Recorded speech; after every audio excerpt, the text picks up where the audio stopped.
POCSO కేసులో పోలీసుల తీరుపై సర్వత్రా నిరసనలు వ్యక్తమవుతున్నాయి. హైదరాబాద్లో 125 అడుగుల అంబేద్కర్ విగ్రహం వద్ద బీఆర్ఎస్ మహిళా నేతల ఆధ్వర్యంలో ధర్నా జరుగుతోంది. కళ్లకు గంతలు కట్టుకుని మహిళలు నిరసన ప్రదర్శన నిర్వహిస్తున్నారు. ప్లకార్డులు చేతబూని పెద్ద ఎత్తున నిరసనలో పాల్గొన్నారు. ప్రభుత్వానికి పోలీసులకు వ్యతిరేకంగా నినాదాలు చేస్తున్నారు. బండి భగీరథను వెంటనే అరెస్టు చేయాలని డిమాండ్ చేస్తున్నారు ఆడబిడ్డలు.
హలో ఓకే అన్నా.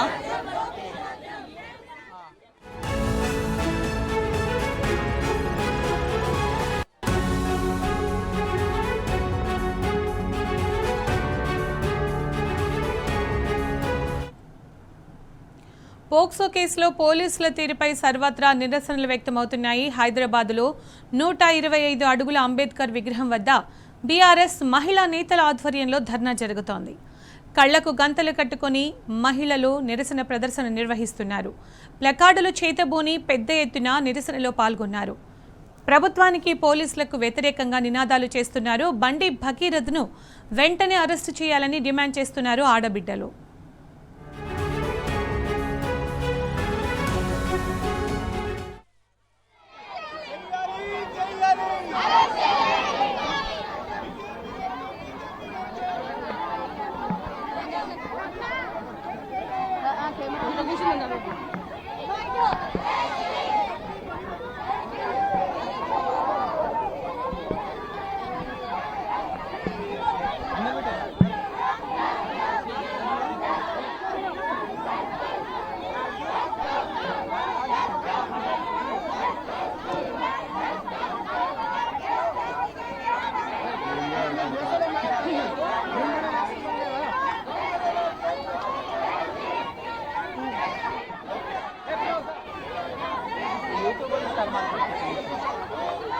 ప్రశాంతకు పని చేసుకోవచ్చు.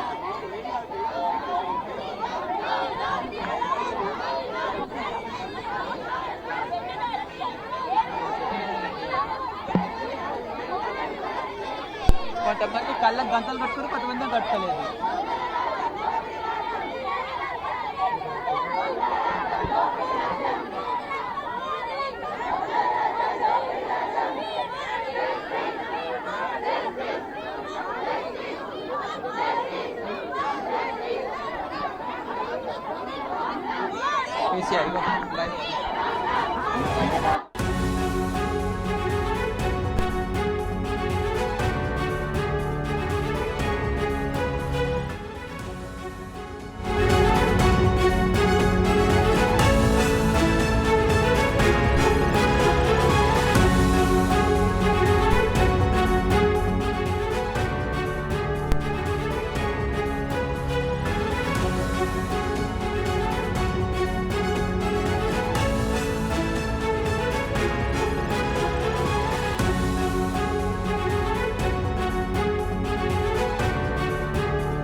హైదరాబాద్లో 125 అడుగుల అంబేద్కర్ విగ్రహం వద్ద బీఆర్ఎస్ మహిళా నేతల ఆధ్వర్యంలో ధర్నా జరుగుతోంది.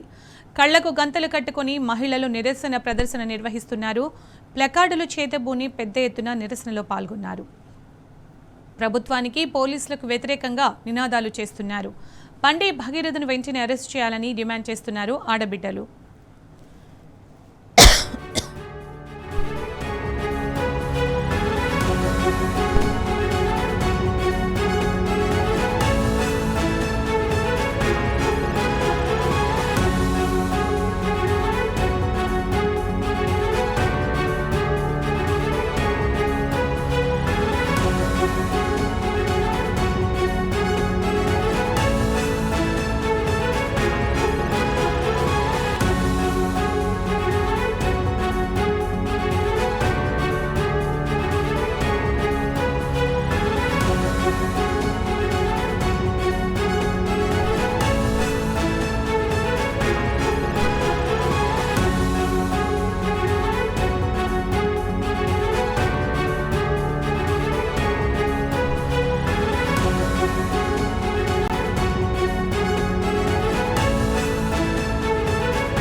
పోక్సో కేసులో పోలీసుల తీరుపై సర్వత్రా నిరసనలు వ్యక్తమవుతున్నాయి. హైదరాబాద్లో 125 అడుగుల అంబేద్కర్ విగ్రహం వద్ద బీఆర్ఎస్ మహిళా నేతల ఆధ్వర్యంలో ధర్నా జరుగుతోంది. కళ్లకు గంతలు కట్టుకుని మహిళలు నిరసన ప్రదర్శన నిర్వహిస్తున్నారు. ప్లకార్డులు చేతబూని పెద్ద ఎత్తున నిరసనలో పాల్గొన్నారు. ప్రభుత్వానికి పోలీసులకు వ్యతిరేకంగా నినాదాలు చేస్తున్నారు. బండి భగీరథను వెంటనే అరెస్టు చేయాలని డిమాండ్ చేస్తున్నారు ఆడబిడ్డలు.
పోక్సో కేసులో పోలీసుల తీరుపై సర్వత్రా నిరసనలు వ్యక్తమవుతున్నాయి. హైదరాబాద్లో 125 అడుగుల అంబేద్కర్ విగ్రహం వద్ద బీఆర్ఎస్ మహిళా నేతల ఆధ్వర్యంలో ధర్నా జరుగుతోంది. ఇక దీనికి సంబంధించిన పూర్తి సమాచారం మా ప్రతినిధి అక్రమ్ అందిస్తారు. అక్రమ్, పోక్సో కేసులో నిందితుడైన బండి భగీరథను అరెస్టు చేయాలని డిమాండ్ చేస్తూ మహిళా నేతలంతా ధర్నా చేస్తున్నారు కదా, అప్డేట్స్ ఏంటి దానికి సంబంధించి? యా సునీత, ఇక్కడ 125 అంబేద్కర్ విగ్రహం ఏదైతే హైదరాబాద్ నగరం నడిబొడ్డున ఏదైతే ఉందో ఇక్కడ బీఆర్ఎస్ నాయకులు అయితే పెద్ద ఎత్తున ఆందోళన వ్యక్తం చేస్తున్నారు. బండి సంజయ్ కొడుకు అయిన బండి భగీరథ మీద నమోదైన పోక్సో కేసులో ఇప్పటి వరకు ఎలాంటి చర్యలు తీసుకోలేదంటూ కూడా తీవ్రంగా ఆగ్రహం వ్యక్తం చేస్తున్నారు. ఈ క్రమంలో ఇక్కడ ఉన్న 125 అంబేద్కర్ విగ్రహం వద్ద అయితే మెట్ల మీద కూర్చొని అయితే పెద్ద ఎత్తున ధర్నా చేస్తున్నారు. విజువల్స్ మనం చూస్తున్నాం. ఇక్కడ మహిళలు అయితే పెద్ద ఎత్తున పాల్గొన్నారు. బీఆర్ఎస్ మహిళా నేతలు అయితే పెద్ద ఎత్తున పాల్గొని ఆందోళన వ్యక్తం చేస్తున్నారు. సీఎం డౌన్ డౌన్ అంటూ కూడా నినాదాలు చేస్తున్న పరిస్థితి కనపడుతుంది. ఇక్కడ అయితే మనం చూసుకున్నట్లయితే మన టీఆర్ఎస్ మహిళా నేతలు అయితే పెద్ద ఎత్తున పాల్గొన్నారు. మాజీ ఎమ్మెల్యే సునీత లక్ష్మారెడ్డి, మాజీ జెడ్పీ చైర్పర్సన్ తులా ఉమా తో పాటు సుమిత్ర, మాజీ టీఎస్పీఎస్సీ చైర్మన్ తులా ఉమా అయితే ప్రజెంట్ ఇక్కడ మనతో మాట్లాడడానికి సిద్ధంగా ఉన్నారు. వారితో మాట్లాడి మరిన్ని వివరాలు తెలుసుకున్నాం. చెప్పండి మేడం, ఇక్కడ ధర్నా ఎందుకు చేస్తున్నారు? మెయిన్ రీజన్ ఏంటిది?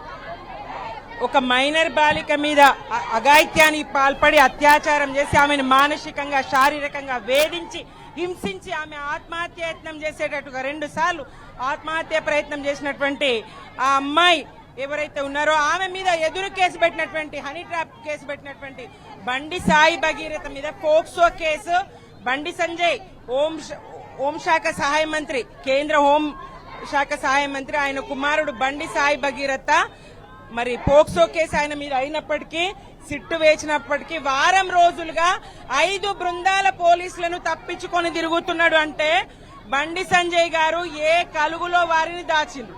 బండి సంజయ్ గారు ఏ కలుగులో వారిని దాచిండు? నీ కొడుకుని దాచినావు, వెంటనే నువ్వు రాజ్యాంగాన్ని, చట్టాన్ని గౌరవించేవాడివైతే, న్యాయస్థానాలను గౌరవించేవాడివైతే నీ కొడుకును వెంటనే ప్రవేశపెట్టు పోలీసుల ముందు. సిట్టుకు గతంలో బీఆర్ఎస్ కు అట్టి డొల్ల కేసులు, లొట్ట పీస్ కేసులకు మేమెట్లా విచారణకు హాజరైనాం? రాత్రి నోటీసులు ఇస్తారు, పొద్దున హాజరుగమ్మంటారు. రాత్రి 9 గంటలకు నోటీసులు ఇచ్చి ఉదయం హాజరుగమ్మంటారు. మా అధినేతతో సహా బీఆర్ఎస్ రాష్ట్ర సాధకులు తొలి ముఖ్యమంత్రి కేసీఆర్ గారితో సహా మరి అగ్రనాయకులందరూ హరీష్ రావు గారు, కేటీఆర్ గారు, సంతోష్ కుమార్ గారు అందరూ కూడా సిట్టు విచారణకు హాజరైనరు. మరి ఇక్కడ మీరెందుకు సిట్టు విచారణకు అయితలేరు? కేంద్రంలో మీ ప్రభుత్వమే, రాష్ట్రంలో మీ మిత్రుని ప్రభుత్వమే కదా. ప్రియమిత్రో అని సంబోధించినటువంటి రేవంత్ రెడ్డి గారి ప్రభుత్వమే ఇక్కడ ఉన్నది కదా. మరి ఏమైంది? ఎందుకు మీకు భయం? మీ కొడుకే నేరస్తుడు కాకపోతే, మీ కొడుకు తప్పు చేయకపోతే ఎందుకు కలుగులో దాచిపెట్టినవు? 5 పోలీసు బృందాలకు నీ కొడుకు ఎందుకు దొరుకుతలేడు? పోలీస్ శాఖ వైఫల్యమా? రాష్ట్ర ప్రభుత్వ వైఫల్యమా? కేంద్ర హోంశాఖ సహాయ మంత్రిగా మీ వైఫల్యమా? చట్టాల మీద గౌరవం లేని, చట్టాల మీద విశ్వాసం లేని, చట్టాలకు కట్టుబడి ఉండనటువంటి మీ వైఫల్యమా? గుర్తించాలని చెప్పేసి బాధిత బాలికకు న్యాయం జరిగే వరకు మేము పోరును కొనసాగిస్తాం. తప్పకుండా ఏ కలుగులో బండి సాయి భగీరథ ఉన్నా పోలీస్ శాఖ బట్టి లేకున్నా మేము బట్టి తెస్తాం, చట్టానికి అప్పగిస్తాం. ఇదే అంశంలో సోషల్ మీడియాలో అయితే ఆ అమ్మాయిపై అయితే తీవ్ర వదంతులు సృష్టిస్తున్నారు. దీనిపైన ఏమంటారు? మైనర్ బాలిక, ఒక అత్యాచారానికి గురైన బాలిక, ఆమెకు సంబంధించి ఆమె వ్యక్తిగతమైనటువంటి, ఆమె కుటుంబపరమైనటువంటి ఏ ఫోటోలు గాని, సమాచారం గాని ఏది తెలియజేసినా చట్టరీత్యా నేరం. బీఆర్ఎస్ ఏదో అతి చేస్తుందని కాదు, మీరే రాష్ట్ర ప్రభుత్వమే చర్య తీసుకుంటే, హోంమంత్రి హోంశాఖ తన దగ్గర పెట్టుకున్నటువంటి రేవంత్ రెడ్డి గారే స్పందిస్తే, ముఖ్యమంత్రి రేవంత్ రెడ్డి గారే స్పందించి సకాలంలో న్యాయం చేస్తే, బండి సంజయ్ గారే తన కుమారుని పోలీసుల ముందు ప్రవేశపెడితే మేమెందుకు ఉద్యమాలు చేస్తాం? ఇవాళ మీ కారణంగా, మీ వల్ల ఈ అమ్మాయి మీద ఎవరైతే దుష్ప్రచారం చేస్తున్నారో వాళ్ళందరూ తప్పకుండా ఏడాది కఠిన కారాగార శిక్షకు వాళ్ళు బాధ్యులైతారు, వాళ్ళు శిక్ష అర్హులైతారు. వాళ్ళు సిట్టు ఊరుకోదు, రితిరాజ్ గారు న్యాయం చేస్తారనే విశ్వాసం మాకుంది, చట్టం మీద మాకు గౌరవం ఉంది. తప్పకుండా ఎవరైతే అమ్మాయి కుటుంబాన్ని బ్లేమ్ చేస్తున్నారో వాళ్ళందరూ తప్పకుండా శిక్ష అర్హులు. చెప్పండి మేడం, ఈ అంశంపై అయితే రేవంత్ రెడ్డి ప్రభుత్వం సిట్ ఏర్పాటు చేసింది, దీన్ని మీరు ఎలా చూస్తారు? దీనికోసం సిట్ ఏర్పాటు చేయాల్సిన అవసరం లేదని మేము చెప్తున్నాం. ఎందుకంటే మీరు స్కీములు అమలు చేయలేదని చెప్పి మా నాయకుడు క్రిషాంక్ మాట్లాడినప్పుడు మీరు బేడీలేసి తిప్పని పోలీస్ స్టేషన్ లేదు, తిప్పని కోర్టు లేదు. ఇవాళ మేము అడగదలుచుకున్నాం, ఇంత పెద్ద అత్యాచారం జరిగినప్పుడు మీరెందుకు మాట్లాడట్లేరు? ఎప్పుడు రిమాండ్ చేయాలి? ఒకవేళ పోక్సో చట్టం ప్రకారము అబ్బాయి దొరకకపోతే అబ్బాయి తల్లిదండ్రులను కూడా అరెస్ట్ చేయాలి. మీరెందుకు అరెస్ట్ చేయట్లేరు? నువ్వు ఇవాళ బండి సంజయ్ మా రామన్నను, మా నాయకుడిని నువ్వు నోటికొచ్చిన మాటలు అన్నావు. నువ్వు కేసీఆర్ కొడుకువేనా అని అడిగినావు. నీకు సిగ్గు శరం లేదు. తెల్లారేసరికి నీ కొడుకు మీద ఇంత పెద్ద నింద ఆ అమ్మాయి వాళ్ళు పెట్టుకున్నారు. ఇది బీఆర్ఎస్ కు సంబంధం లేదు. అమ్మాయి పోయి ఏమని చెప్పుకున్నది పోలీసులకు? నాతో తిరిగిండు, నాతో అన్ని చేసిండు, తర్వాత మాట్లాడుతుంటే దాటేస్తున్నాడు. ఈ 6 నెలల నుంచి ఈ సంగతి బండి సంజయ్ గారికి కూడా తెలుసట. సంగప్ప అనే మనిషిని మీడియేటర్ కూడా పంపిండట. మరి మేము అడగదలుచుకున్నాం, చిన్న చిన్న కేసులల్లో సోషల్ మీడియాలలో పోస్టు చేస్తుంటే మమ్మల్ని పోలీస్ స్టేషన్లో తిప్పడం ఏంది? ఇంత పెద్ద నేరం జరిగితే ఇవాళ ముఖ్యమంత్రి గారు నిద్రపోతున్నారా? ఎందుకు యాక్షన్ తీసుకోవట్లేదని ఇవాళ అంబేద్కర్ విగ్రహం సాక్షిగా, బాపు కేసీఆర్ కట్టిన అంబేద్కర్ సాక్షిగా మేము ఇక్కడ నిలదీయదలుచుకున్నాం. ఇవాళ మహిళా లోకం మొత్తం కలిసి ఇక్కడికి రావడం జరిగింది. తక్షణమే ఇవాళ బెయిల్ గురించి మాట్లాడాల్సిన అవసరం లేదు. కోర్టులో అది తేలిన తర్వాత రిమాండ్ చేసే బాధ్యత ఈ గవర్నమెంట్ కుందని తెలియజేస్తున్నాం. జై తెలంగాణ. మీరు చెప్పండి మేడం, ఈ అంశంపై ఇప్పటికే 5 రోజులు, దాదాపు 6 రోజులు గడవస్తుంది. ఇప్పటికే ప్రభుత్వం ఎలాంటి చర్యలు తీసుకోలేదు. ఏం చేయాలనుకుంటున్నారు? ప్రభుత్వం మీద మీ స్పందన ఏంటి? అవునండి, 5 రోజులైంది. మా బీఆర్ఎస్ పార్టీ పోరాటం చేస్తానే ఉంది. ఆ బాలిక కోసం ఆమెకి న్యాయం చేయాలి అని చెప్పేసి పోరాటం చేస్తానే ఉన్నాం. కానీ మొన్న ప్రధానమంత్రి వచ్చినప్పుడు మన రాష్ట్ర సీఎం మరియు ఈయన బండి సంజయ్ ఇద్దరు కూర్చొని పక్కపక్కలు ఇకలికలు మాట్లాడుకుంటూ నా మిత్రుడు అని చెప్పేసి ఈయన సంబోధించడము ప్రజలందరూ గమనించారు. ఇక్కడ బెంగళూరులో ఉన్నాడు ఆ పిల్లోడు అని చెప్పేసి 2 రోజుల నుంచి వాస్తవాలు బయటకు వస్తున్నాయి సోషల్ మీడియాలో. మరి పక్క రాష్ట్రమే కదా కర్ణాటక, ఎంత దూరం కదా అది. అక్కడ కాంగ్రెస్ ప్రభుత్వమే ఉంది, ఇక్కడ కాంగ్రెస్ ప్రభుత్వం. ఇద్దరు ములాఖాత్ అయ్యి ఆ పిల్లోడిని బతికిస్తున్నారు. బండి సంజయ్ కొడుకు సహాయ శాఖ మంత్రి కొడుకు అని చెప్పేసి ఆయనను బతికిస్తున్నారు. కానీ సామాన్యుడు అయి ఉంటే ఇంతవరకు వారికి ఉరిశిక్ష పడేది. కానీ చట్టం ఎవరికి చుట్టం కాదు అని చెప్పేసి ఆ రోజు హనుమాన్ జయంతి రోజు ఏడ్చుకుంటూ దొంగ ఏడుపు ఏడుపులు ఏడ్చుకుంటూ బండి సంజయ్ ఏదైతే వాగ్దానాలు అక్కడ చేస్తున్నాడో మాట్లాడుతున్నాడో అంత అబద్ధము బూటకపు మాటలు. ప్రజలు ఎవరు నమ్మద్దు. నీ కొడుకు అంతే ఏం తప్పు చేయకపోయి ఉంటే మరి ఎందుకు వాడిని తీసుకురావట్లేదు, ఎందుకు కోర్టు ముందు హాజరుపరచట్లేదు, సిట్టు ముందు ఎందుకు తీసుకురాలేదు? వాడు తప్పు చేసి ఉన్నాడు కాబట్టి బాలిక తల్లిదండ్రులు ఏదైతే ఉందో ఫోక్సో చట్టం కింద కేసు వేసిండ్రు. 24 గంటల లోపు వాడిని అరెస్ట్ చేయాలి. అట్లాంటిది పోయి అరెస్ట్ చేయకుండా వాడిని 5 రోజుల నుంచి వాళ్ళ బతికిస్తున్నారు అంటే ఈ ప్రభుత్వం తప్పకుండా అతన్ని సాయం చేస్తున్నది. బండి సంజయ్ రాజీనామా చేయాలి. వాడిని ఆ పిల్లోని తొందరగా వెంటనే పట్టుకొని వచ్చి కోర్టు ముందు హాజరుపరచాలని చెప్పేసి మేము బీఆర్ఎస్ పార్టీ తరఫు నుంచి మహిళా నాయకులందరూ ఇవాళ నిరసన అంబేద్కర్ చౌక్ దగ్గర నిరసన చేస్తున్నాము. ఇంకా 100 మంది మేమేమన్నా టెర్రరిస్టులమా? మేమేమన్నా ఇప్పుడు ఇక్కడ ఏం చేస్తున్నామండి? మా న్యాయం, ఆ పాప కోసం న్యాయం అడుగుతున్నామే తప్ప వేరే చేయట్లేదు కదా. ఏదైనా టెర్రరిస్టుల లాగా అక్కడ గేట్ వేసేసిండ్రు. 100 మంది గేట్ బయట నిలబడ్డారు మా వాళ్ళు. అలాంటిది ఇవాళ పోలీసు యంత్రాంగం ఎట్లా పనిచేస్తుందో మీరే గమనించాలి, ఈ ప్రజలు గమనించాలి. ఈ కాంగ్రెస్ ప్రభుత్వం వారికి తప్పకుండా సాయం చేస్తున్నది, వాడిని బతికిస్తున్నది అని మేము బీఆర్ఎస్ పార్టీ తరఫున చెప్తున్నాం. ఇంకో విషయం మేడం, దీనిపైన బీఆర్ఎస్ అయితే పెద్ద ఎత్తున ఆందోళన చేస్తుంది. అయితే ఈ ఆందోళనలు కూడా పైన కూడా మన కాంగ్రెస్ పార్టీ అయితే బీజేపీ పార్టీ అయితే తీవ్ర విమర్శలు చేస్తున్నాయి. దీని ఎలా చూస్తారు? అవునండి, కాంగ్రెస్ విమర్శలే చేస్తుంది. ఎందుకంటే వాళ్ళిద్దరు దోస్తులు కదా. నేను ములాఖాత్ ఇద్దరం మేము మిత్రులమా అని అంటున్నారు కదా, అందుకనే మమ్మల్ని బదనాం చేస్తున్నది. ఏ కాంగ్రెస్ వాడు మరి గవర్నమెంట్ లో ఉన్నారు, కాంగ్రెస్ వాళ్ళు ఎవరైనా వచ్చి బయటకు వచ్చి మాట్లాడుతున్నారా మహిళల గురించి? మరి బీజేపీ నుంచి అంతమంది మహిళలు, మహిళా మోర్చా ఎక్కడికి పోయింది? వాళ్ళ మహిళా మోర్చా అని చెప్పేసి ఏ చిన్న పిల్లకి అన్యాయం జరిగితే రోడ్డు మీదకి ఎక్కుతారు కదా. ఇవాళ ఏది మహిళా లోకం ఏది? బీజేపీలో మహిళలు లేరా? వాళ్ళకి ఆడకూతురు లేరా? వాళ్ళకు చెల్లెళ్ళు, వాళ్ళకు తల్లులు లేరా? ఎందుకు ఇవాళ బయట మాట్లాడతలేరు, రావట్లేదు అంటే వాళ్ళ పార్టీ మినిస్టర్ కాబట్టి, హోంమంత్రి కాబట్టి ఇవాళ ఆ మహిళలు కాదు, ఇంట్లో కూర్చున్నారు. ఇవాళ ఒక్క బీఆర్ఎస్ పార్టీ తప్ప కాంగ్రెస్ మహిళా మంత్రులు కానీ, కాంగ్రెస్ ఎమ్మెల్యేలు కానీ, కొండా సురేఖ ఏమైంది, సీతక్క ఏమైంది, ప్రతి ఒక్కరు ఎటుపోయింది వాళ్ళ. అదే వాళ్ళ మా గవర్నమెంట్ బీఆర్ఎస్ గవర్నమెంట్ ఉన్నప్పుడు సీతక్క ఎన్నోసార్లు నిలదీసింది, సీఎం కోసం ఎన్నో మాట్లాడింది. ఇవాళ ఎటుపోయింది ఆమె కనిపించట్లేదా? బండి సంజయ్ కొడుకు ఏం చేస్తుండో చూడలేదా? ఆమె అన్ని వీడియోలలో ఫోటోలలో అన్ని వైరల్ అవుతున్నాయి కదా, సోషల్ మీడియా అందరు ఇంత ప్రజానికం అరుస్తున్నారు కదా, అవన్నీ చూడలే, కనిపించట్లేదు ఆమెకు. ఇవాళ మహిళా తరఫున మేము పోరాటం చేస్తున్నాం కానీ పార్టీ అని చెప్పేసి పార్టీ తరఫున కానీ పార్టీని బతికించడానికో పార్టీ కోసం ఏమన్నా మేము పోరాటం చేయట్లేదు. తప్పకుండా పాపకు న్యాయం జరిగే వరకు మేము పోరాటం చేస్తూనే ఉంటాం. బీఆర్ఎస్ పార్టీ మహిళా నాయకులందరం ఇవాళ 500 మంది దాకా వచ్చినాము. సగం మంది బయట నిలబడ్డారు. పోలీసులందరూ మమ్మల్ని లోపల నిర్బంధించి బయట గేటు దగ్గర తాళం వేసినారు. ఇది చాలా తప్పు. మీరు చెప్పండి మేడం, ఇక్కడ పెద్ద ఎత్తున అయితే ఆందోళన జరుగుతుంది. ఇక్కడ నుంచి ప్రధానంగా రాష్ట్ర ప్రభుత్వానికి మీరు ఏం డిమాండ్ చేయాలి? ఇప్పుడు చూసుకుంటే ఈ బండి సంజయ్కి రేవంత్ రెడ్డి చాలా సపోర్ట్ ఇస్తున్నాడు. ఎందుకంటే మరి గవర్నమెంట్లో మరి మిగతా మహిళలు మరి కొండా సురేఖ గారు ఏమైపోయారు, సీతకి ఎక్కడే వెళ్ళిపోయింది. ఇదే గనక ప్రభుత్వము మా కేసీఆర్ గారి ప్రభుత్వం ఉన్నప్పుడు ఇలాంటి దుశ్చర్యలకు పాల్పడ్డ వాళ్ళకి కఠిన శిక్షలు అమలు చేశారు. మరి అదే సిపి సర్జనర్ గారు మరి ఆ రోజు ఎన్కౌంటర్ చేస్తారు. మరి ఇప్పుడు బండి సంజయ్ కొడుకుని మరి ఎన్కౌంటర్ చేస్తారా, అరెస్ట్ చేస్తారా? బండి సంజయ్కి కేంద్ర మంత్రి పదవిలో ఉండే అర్హత లేదు అంటే తన కొడుకుకి ఏం నేర్పేస్తున్నాడంటే దొంగలాగా దాచిపెట్టి ముసలి కన్నీళ్లు నువ్వు నీ నోటి నుంచి జై శ్రీరామ్ అనడం మాత్రం మానుకో. ఎందుకంటే నువ్వు ఒక మున్నూరు కాపు కులంలో చెడపుట్టిన చీడ పురుగులు అంటోడివి. నేను అదే కమ్యూనిటీకి మున్నూరు కాపు బిడ్డగా మాట్లాడుతున్నాను.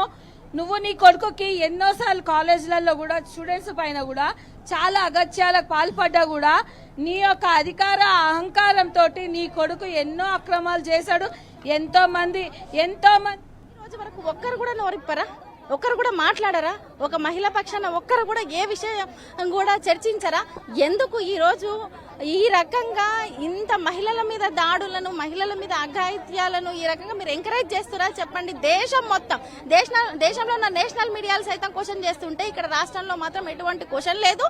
అసలు కనీసము హోంశాఖ చేతిలో పెట్టుకొని ఒక మనిషిని పట్టుకోవడానికి కూడా ఈ రోజు వరకు విచారించడానికి చేత కావట్లేదు. అంటే ఎంత అసమర్థ ప్రభుత్వంలో ఉన్నాము. ఇక వీళ్ళ మహిళలకు, వీళ్ళ మహాలక్ష్ములను చేసేది, వీళ్ళ మమ్మల్ని కాపాడేది అని చెప్పేసి మహిళా లోకం మొత్తం రోడ్డు మీదకి వచ్చి కొట్లాడుతుంది.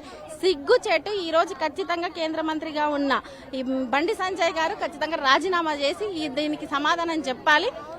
రేవంత్ రెడ్డి గారిని మేము ఒకటే అడుగుతున్నాం, మీరు ఎవరిని రక్షిస్తున్నారు, ఏం రక్షిస్తున్నారు? రాష్ట్రాన్ని పాలిస్తున్నారా, లేకపోతే ఇటువంటి వాళ్ళని రక్షణ కోసం మీరు హోంశాఖలో ఉన్నారా? ఖచ్చితంగా ఈ రోజు మహిళలందరూ బయటకు వస్తారు, ఆ అమ్మాయికి న్యాయం జరిగే వరకు కొట్లాడతారు. ఇంకో విషయం చెప్పండి మేడం, ఇప్పటికీ కేసు అంత గతి లేకుండా పోతుంది, ఇన్వెస్టిగేషన్ కూడా జరగట్లేదు, దీనిపై మీరేమంటారు? ఏందండి, ప్లాన్ గానే జరగట్లేదు, ఇది అందరికీ అర్థమైతుంది. వాళ్ళు నోరు మెదపట్లేదంటేనే అర్థమైతుంది. ఒకటండి, మీకు గౌరవం ఉంది చట్టం మీద అన్నారు, మేము ఎటువంటి విచారణకైనా సిద్ధం అన్నారు. మరి ఈ రోజు వరకు విచారణ ఎందుకు జరగదు? ఈ రోజు వరకు మనిషి ఎందుకు దొరకరండి? ఇంత పెద్ద పోలీసు వ్యవస్థలో ఒకప్పుడు ఎలా ఉండేదండి? బీఆర్ఎస్ పార్టీ అధికారంలో ఉన్నప్పుడు షీ టీమ్స్ అంటే భయపడేవాళ్ళు. మగవాళ్ళు ఎప్పుడైనా ఏదైనా అమ్మాయిని చిన్న మాట అనాలన్నా, ఏదైనా టీజ్ చేయాలన్నా కూడా భయపడేవాళ్ళు. అటువంటి సందర్భంలో నుంచి ఈ రోజు మైనర్ బాలిక ఫోక్సో కేసు పెట్టినప్పుడు ఏ రకమైన విచారణ జరగాలి? కానీ ఈ రోజు వరకు మనిషి దొరకట్లేదంట. ఇంకా ఏమనాలో ఎట్లనాలో మీరు ఎందుకు రక్షిస్తున్నారో మాకు అర్థం కావట్లేదండి. అంటే సమాజం మొత్తం చూస్తుంది, సమాజం ఏం గుడ్డిగా లేదు, ఖచ్చితంగా మీకు బుద్ధి చెప్తుంది. ఇది ఇక్కడ ఉన్న పరిస్థితి. 125 అడుగుల విగ్రహం వద్ద అయితే పెద్ద ఎత్తున మహిళలు ఆందోళన చేస్తున్నారు. ఘటన జరిగి ఇప్పటికీ దాదాపు వారం 10 రోజులు కేసు అవుతున్నప్పటికీ ఎలాంటి చర్యలు తీసుకోవడం లేదంటూ ఇటు సీఎం రేవంత్ రెడ్డి పైన, పోలీస్ శాఖ పైన తీవ్రంగా ఆగ్రహం వ్యక్తం చేస్తున్నారు. ఇంకా మహిళలు అయితే పెద్ద ఎత్తున అక్కడ గుమ్మిగూడారు, పెద్ద ఎత్తున ఆందోళన చేస్తున్నారు. ఇది కూడా ఉన్న పరిస్థితి. Over to studio.